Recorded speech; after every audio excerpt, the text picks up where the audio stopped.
There we go. Hello and welcome to the Zest Your Life book study webinar. We are at webinar number 7. Yes, already. And we have a lot of great material. A lot of great material has already been covered. So I just wanted to do a quick review on a couple of the things that we missed last week. So our program last week, we were in part 2, creating emotional maturity, and we looked at your greatest mask, we looked at your gifts and storytelling, and we ended with the contract with yourself and some zesters. And that's where we're going to pick up this week. And then tonight, we're going to talk about connecting the mind and the body. And we'll be going through exercise 19, creating uplifting emotions. Exercise 20, the mind-body well-being checklist, has now been renamed, so stick around for that. And we'll be hoping to get into beliefs and traumas. We left off last week with the affirmation of my authentic self dances and laughs with my face in the sun. Particularly apropos if you're in the summer and you can feel that heat, or if you're in the dead of winter and you're just really looking for that sun. Exercise 16 we talked about, but I didn't have slides. I had a couple of the slides were missing at the end of the presentation. So we talked about 5 or more skills, talents, or gifts that you can share with others. And that's really important. And sometimes you can't see your own gifts. So you do need to look to other people to possibly be able to tell you what your gifts are. When we talked about it last week, we talked about that ability to connect, to have that heart-to-heart, to make people feel comfortable when you're with them. That was very, very important. And it's well worth taking the time to write down your gifts and to ask other people. Sometimes they're really quick at telling you what your faults are. See if you can get them to tell you a couple of your gifts. The affirmation tonight is, I am grateful that I have gifts to share. And exercise 17, we talked about the fears. You know that it's the circle of influence, the circle of concern that you had, and we had listed our fears. So we're pushing into that a little bit deeper this time. And we're talking about what stories do you associate with those fears? So it's one thing to say that you're afraid of certain things, but what stories do you attach? We're going to talk a little bit more about stories because the human mind is wired for story. And we tell ourselves stories all the time. If we're not told what's going on, we'll make something up. I wonder what's happening. I wonder how that happened. I wonder what's going on. Well, maybe this, maybe that. And the children start very young at making up stories. Mommy's late. I wonder what happened. So there could be all kinds of things like that going on.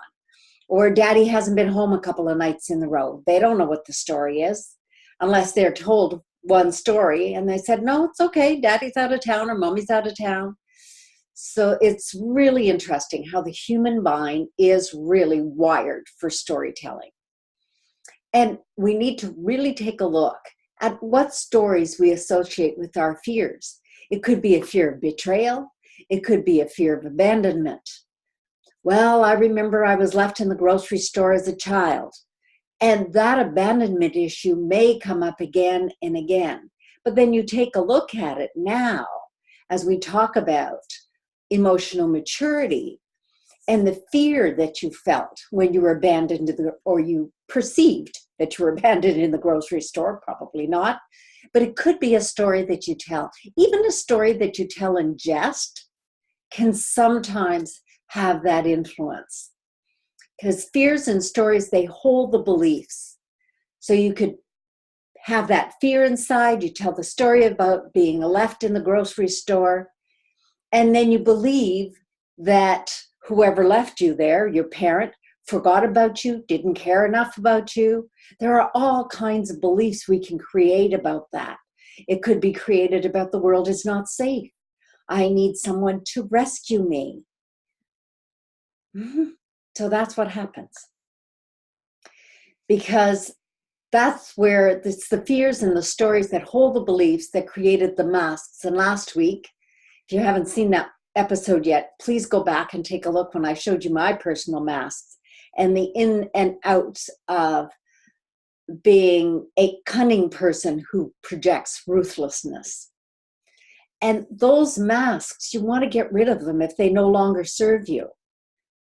I had that mask of being cunning and projecting that I was very ruthless as a protection. I needed to protect myself, and I gained that mask when I was very young, and I was betrayed, and I chose to wear that mask for many, many years. And I realize now I don't have to be a tough guy. And the people that have the eyes to see and the heart to understand, they find out pretty quick that I'm no tough guy, and I'm not ruthless. I'm smart, and I can be cunning, and I can problem solve, but I don't have to be ruthless anymore.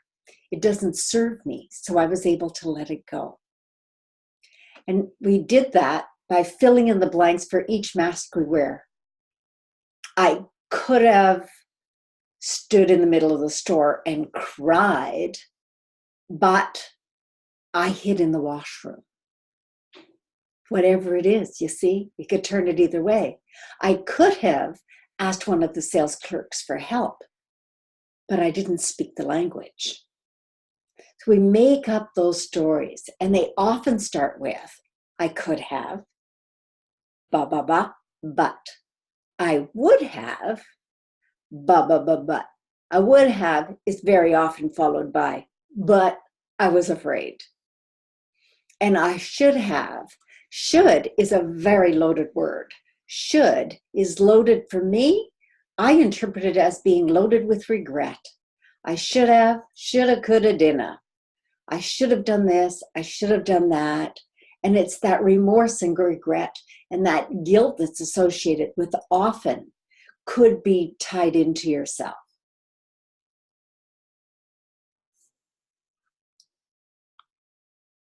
And the affirmation that goes with this is, I am aware and in tune with how I feel.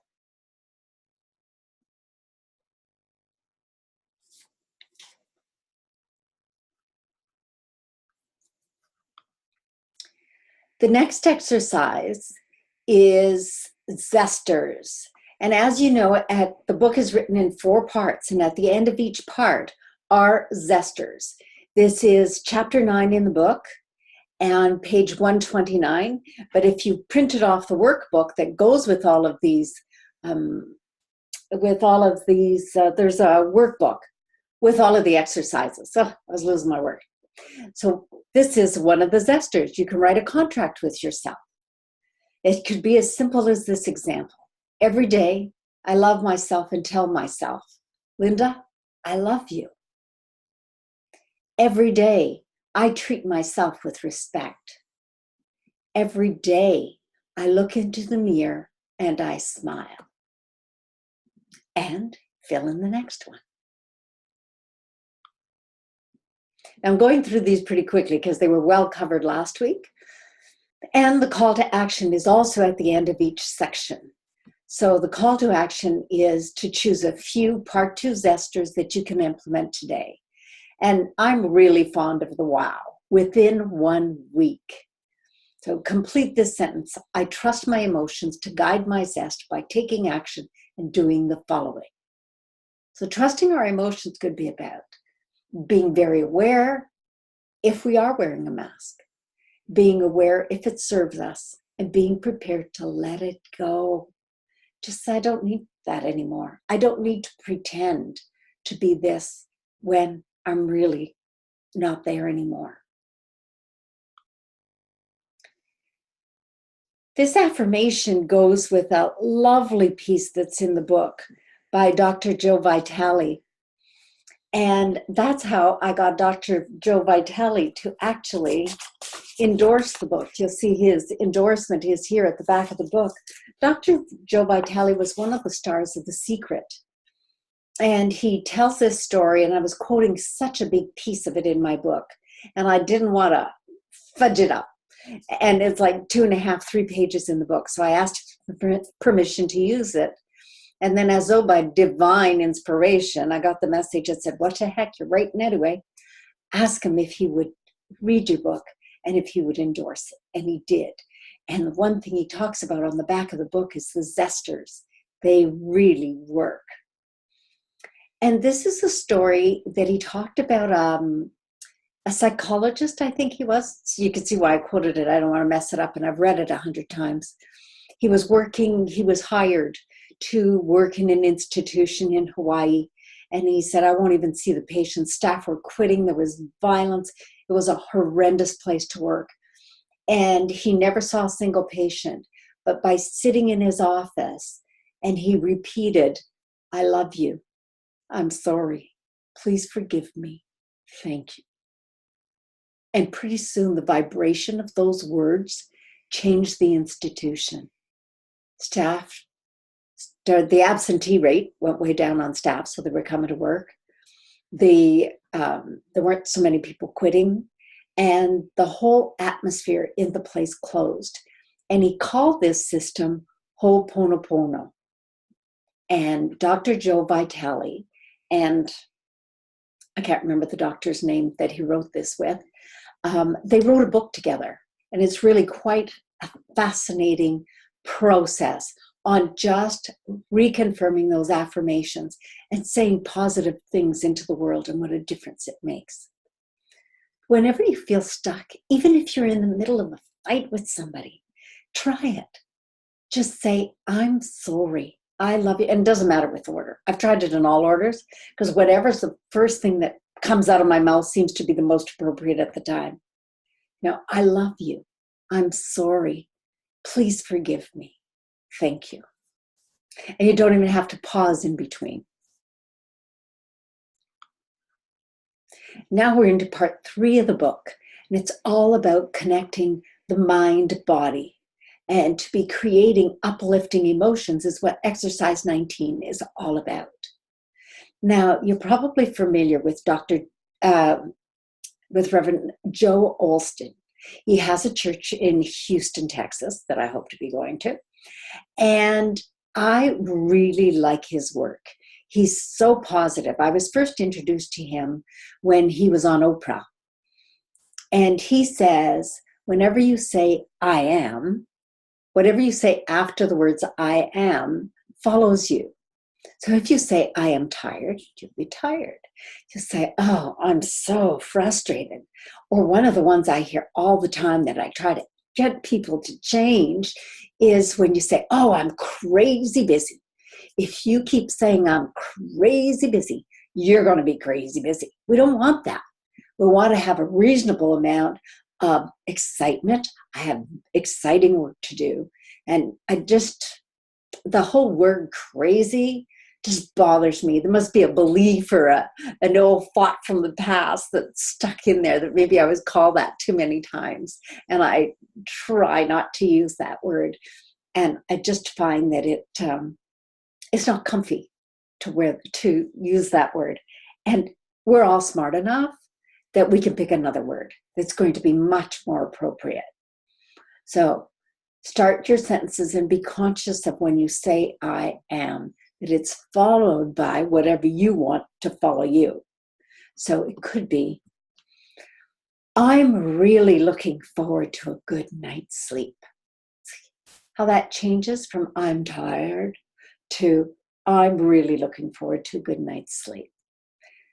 Change your I ams into positive endings. I am joyful to have a roof over my head, to be in a warm house, to be whatever it is. I am. I am.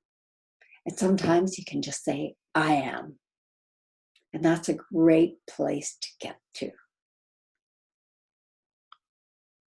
The affirmation that goes with that is I choose and express my words from a center of love and positive intention. Just need to check my, okay. There's a piece here also in the I am. If you go into the words section at the end of chapter 6, as you read the statements and hear them, pay attention to how your body feels and changes in only a few moments. And you may even, when you say this affirmation, try breathing in with one hand on your heart, and that will show you how to feel the mind-body connection. And it clearly illustrates how the mind-body connection is the interdependence, influence, and communication that the mind and the body have one on one or the other.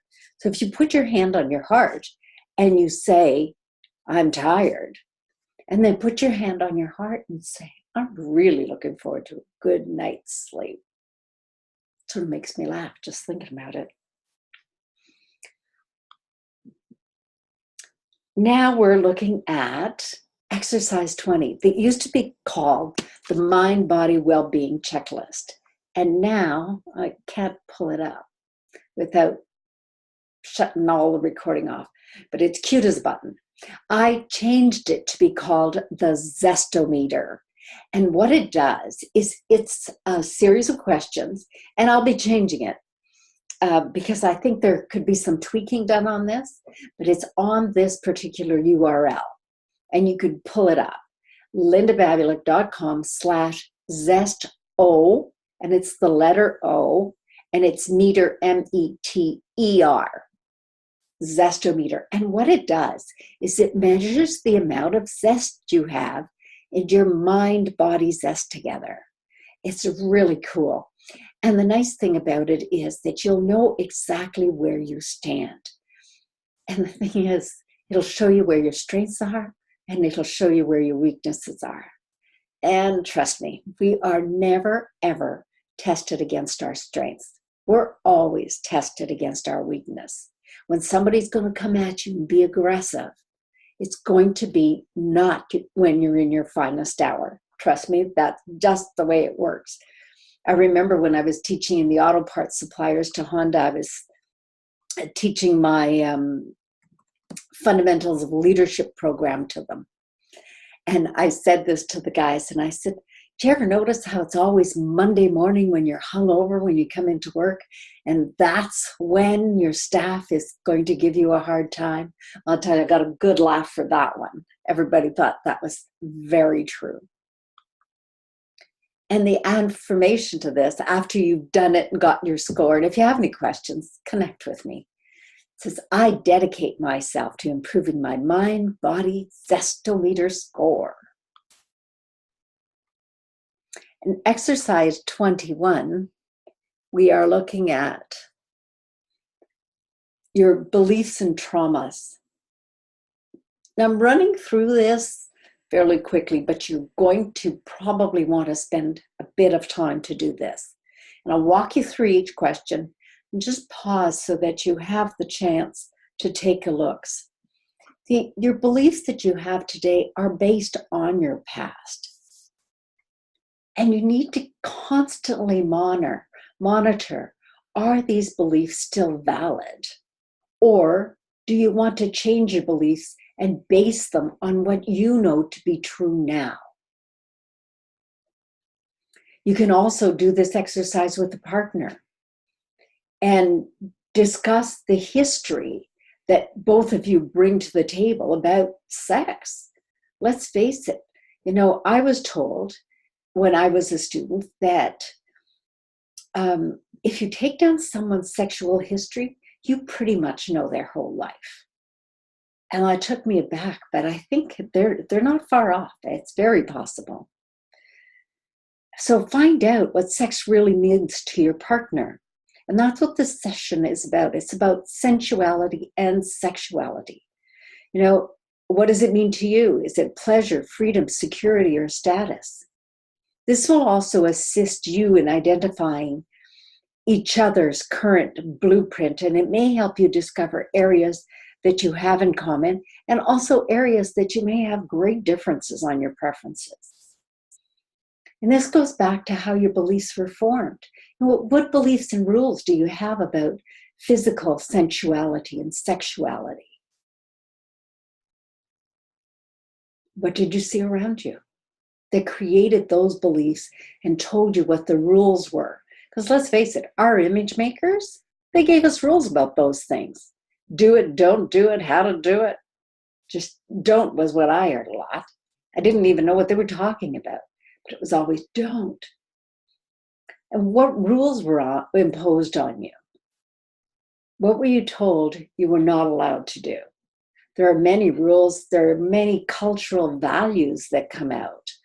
And you need to decide now if they're still your values. You know, many people walk away from their churches, they walk away from their beliefs, and sometimes they do full circle and come right back once they've sorted it out. But figure out what rules were imposed on you and whether or not they're still appropriate. Do you feel like these rules might be strangling you? And you want to have a relationship, but you can't step back certain barriers. I was just reading Jane Fonda's book about the third act, and it's really interesting as the population ages and the boomers are living longer and longer, where the lifespan is being extended by 30 years or more than was expected. It's going to be interesting because women are still outliving men, and they will continue to do so. I wonder what rules the widows have, or widowers for that matter, when they've been with someone for 45, 50, maybe longer years, when that spouse departs. Is there a rule that says you can't be with anybody else? Is there a rule that says you're too old to be with anybody else? That's what Jane Fonda talks about in her book. She has a lot to say about it. So check out those rules and see what the rules are, and are they strangling you? And as I said, if you describe your sexual history and experiences, and you could explore what they say about your life. Are they, remember we just talked about storytelling. Is that one of the stories that you tell about your life, that you carry as a cloak or a mantle that says, but I was a victim of, I was a victim of this, I was a victim of that. Well, sexually speaking, there aren't very many exceptions to that. There are very, very few women that make it to the age of 20 that haven't had some kind of unpleasant sexual encounter of some degree. Some of them wear that as their badge, but that's why I have this hang up. And they hang on to it and they keep themselves as a victim in that space. It's time to heal that and move on from it. I know you can't just pick it up and move it on. Life happens, but you need to take those emotions and have that strong emotional maturity to know and make sure that you're safe now. You're safe now. And if you're not, get yourself to a safe place. Ask for the support that you need so that you can feel safe. Our next question is, do you or did you consider sex to be all physical? Or do you link sex on an emotional and spiritual basis? In other words, do you need to have an emotional feeling for someone before you engage physically with him or her? You know, that's a really loaded question.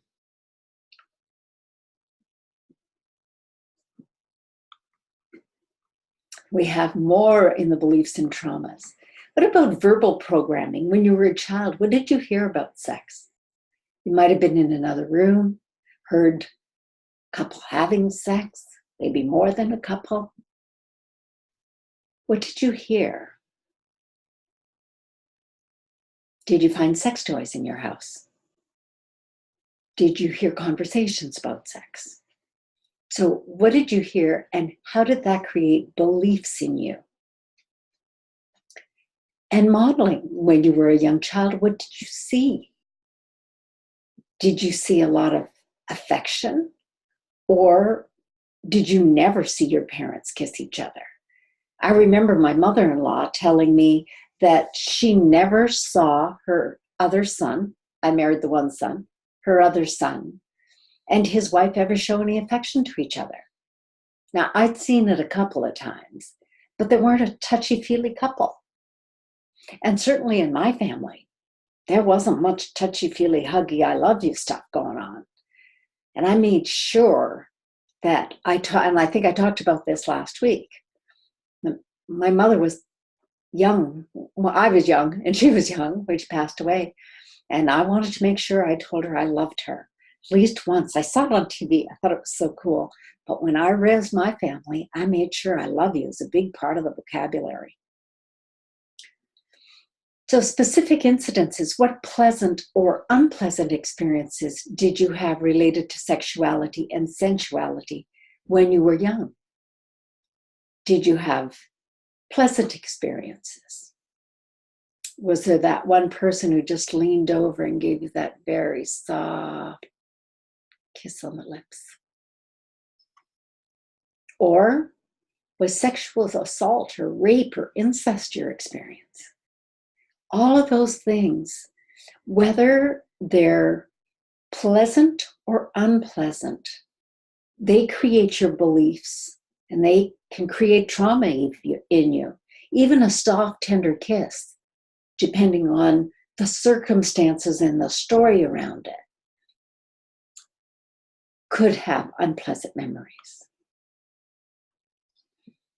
These are very important topics to be talking about.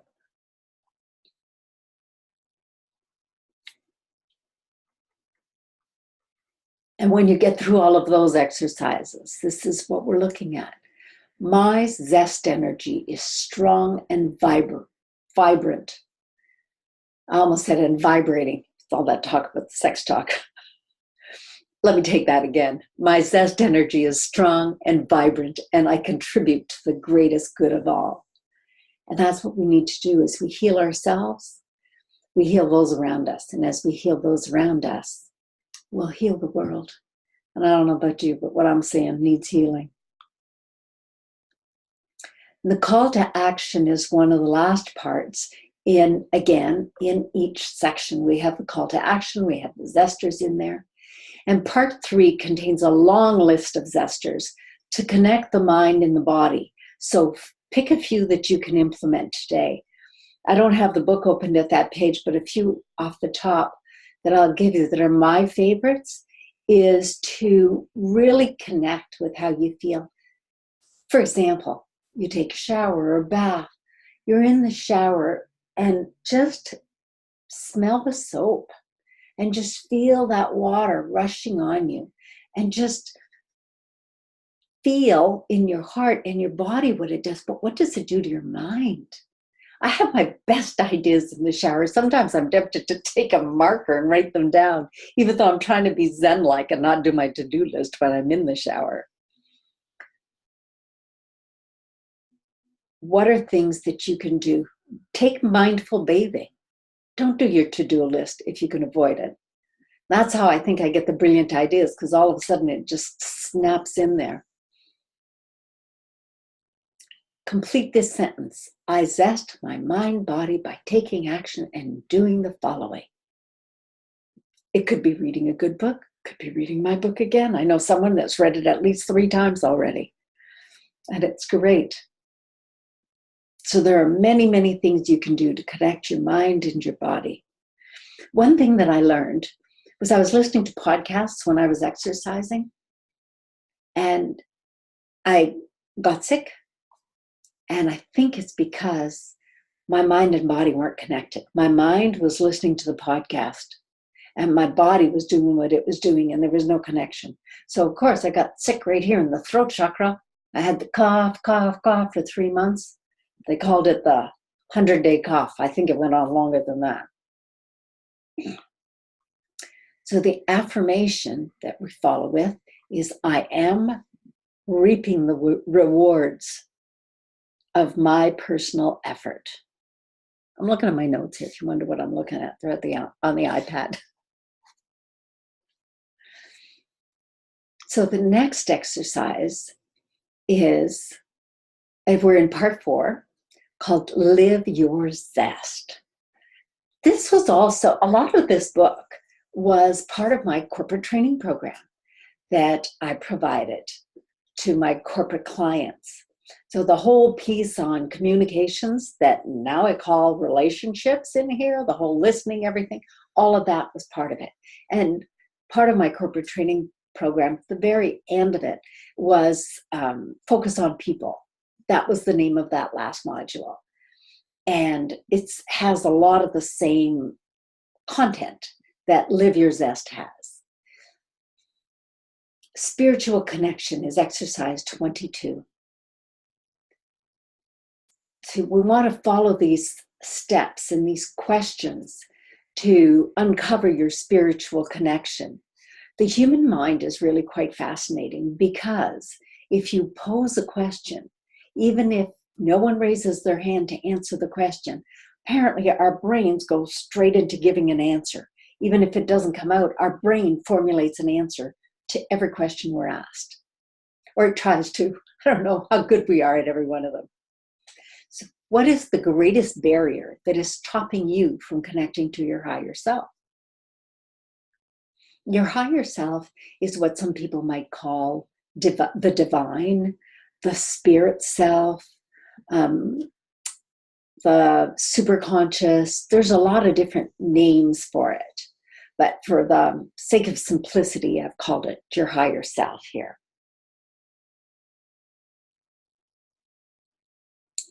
Is there a story that says I can't connect to my higher self? I used to go to church and I was taught this and that if I prayed hard enough, I would live happily ever after, and a white knight would come on a horse and I'd be saved. And I wasn't. So you've lost faith and you've lost trust.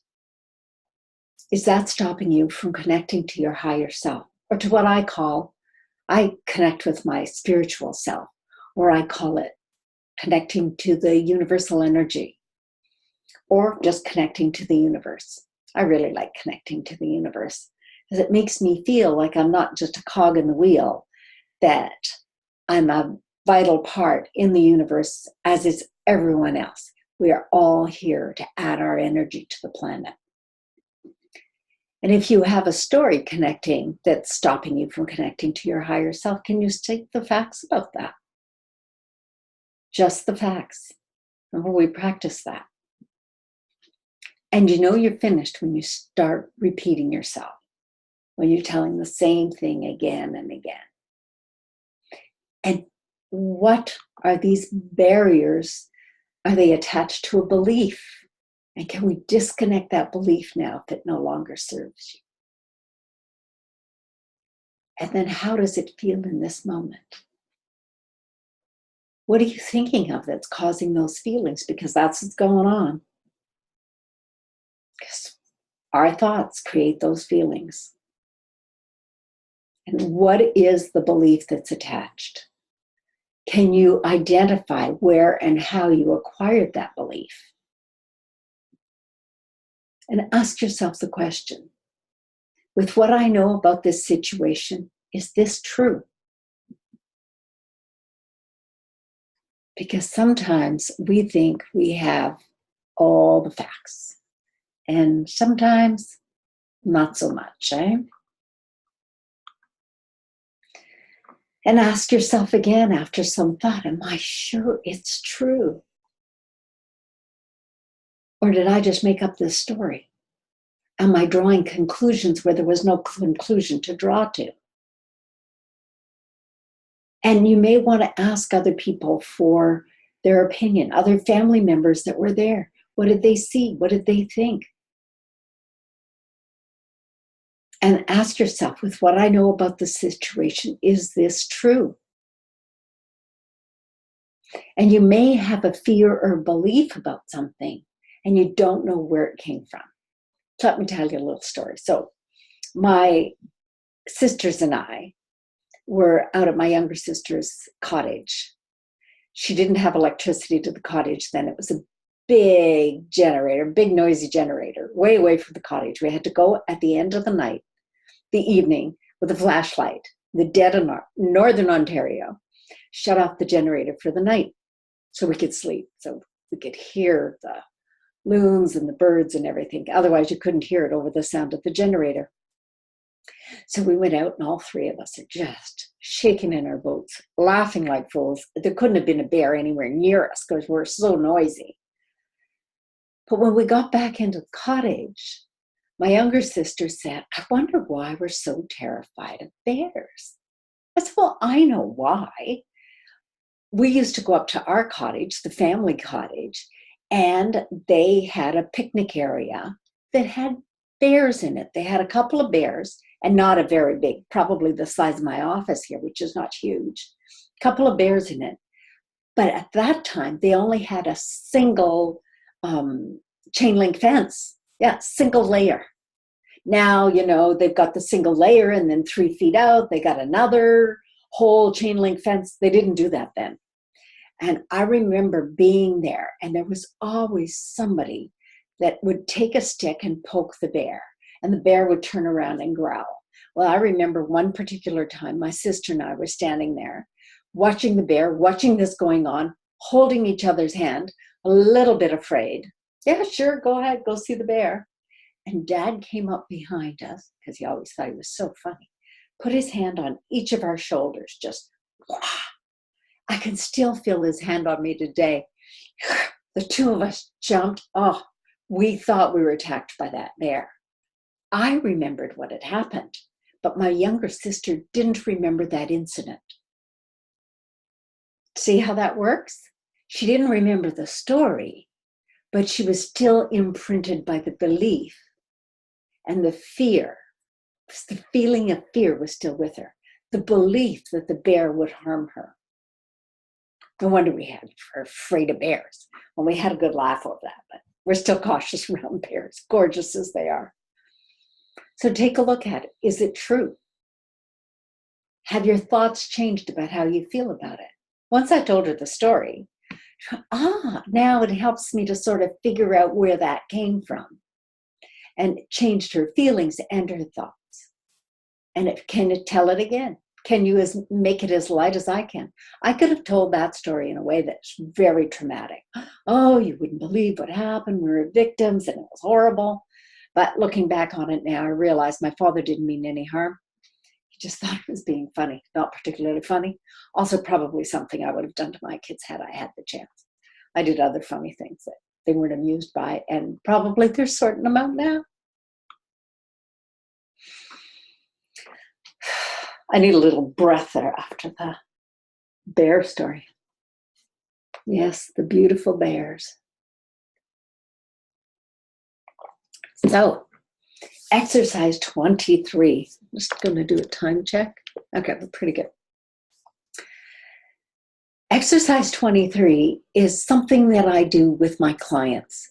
And a piece of this I got from Brenda Burchard, but I didn't like the order.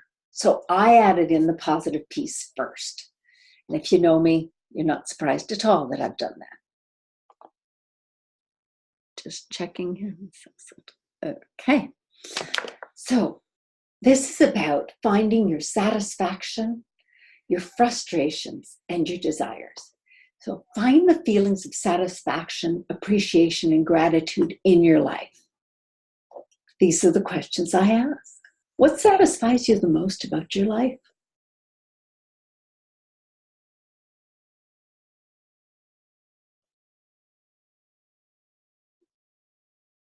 What do you appreciate most in your life?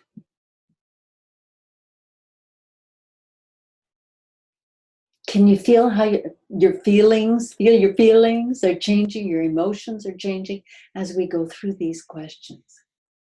What are you most grateful for in your life?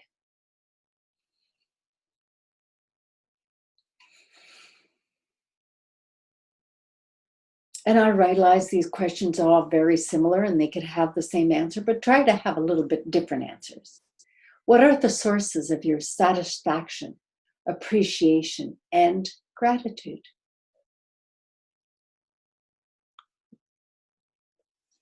And number two, what frustrates you the most about your life are the barriers that hold you. So, where in your life do you have the most frustrations? Where in your life do you have the least amount of satisfaction?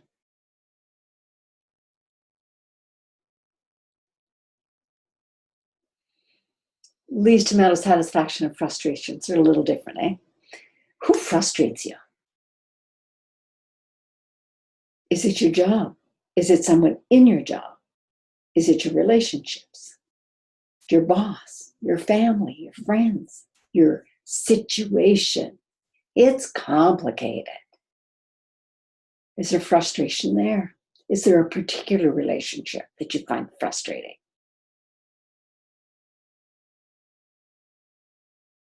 Does it frustrate you that you're living your life aligned with someone else's vision of what your life should look like? That's not very satisfying. Is there a gap between where you are and where you want to be, or where you think you should be? Remember that. Should. The should be is important because you may be trying to align your life to someone else's vision, values, and expectations. And if you don't know what your own vision, values, and expectations are, you better discover them. Because if you're not following your own life, you're going to live your life with remorse and regret because you'll be blown around with obstacles and you'll be like a leaf in the wind in the fall. And everyone else will be in control of your life and you won't be. What do you need to double your happiness this year? Can you do more of what brings you satisfaction? And what strategies to improve your life have you tried that didn't work? That's important because you don't want to be trying something that didn't work before. Oh yeah, it may work this time, but why don't we try strategies that you've tried to improve your life that have worked? Try what's already worked. You know, there used to be a thing years ago, they'd say, oh, work on your weaknesses. And now it's like, forget it. Work on your strengths and use your strengths and hire somebody else that will compensate for your weaknesses to get that done. And what are you trying to accomplish this year? Are you reading books or taking courses or joining groups? You know, do you need real practical actions that you can implement and practice on a daily basis? See, the more you know about yourself, the more you will choose the right actions for yourself. What are your personal challenges for the next year? Are you willing to narrow the gap between the life that you are living and the life that you want to be living? The answers to these questions help eliminate your frustrations and the strategies that haven't worked. They also clarify your desires and real strategies that have worked. Doesn't sound like much, a few questions, but they're really important. Your dreams and desires manifest when they're aligned with your values. And the next chapter explores your values so that you can take action and live a life that you create and you care about. And our affirmation is, I am fulfilled, complete, and powerful in living my life my way.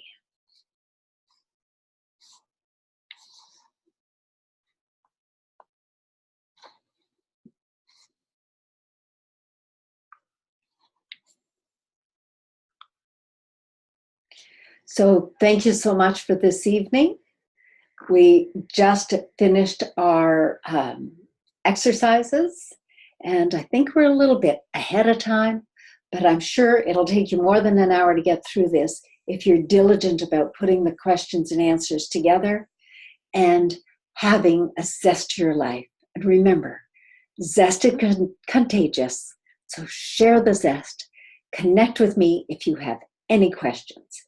It's been a real pleasure to serve you tonight. Thank you.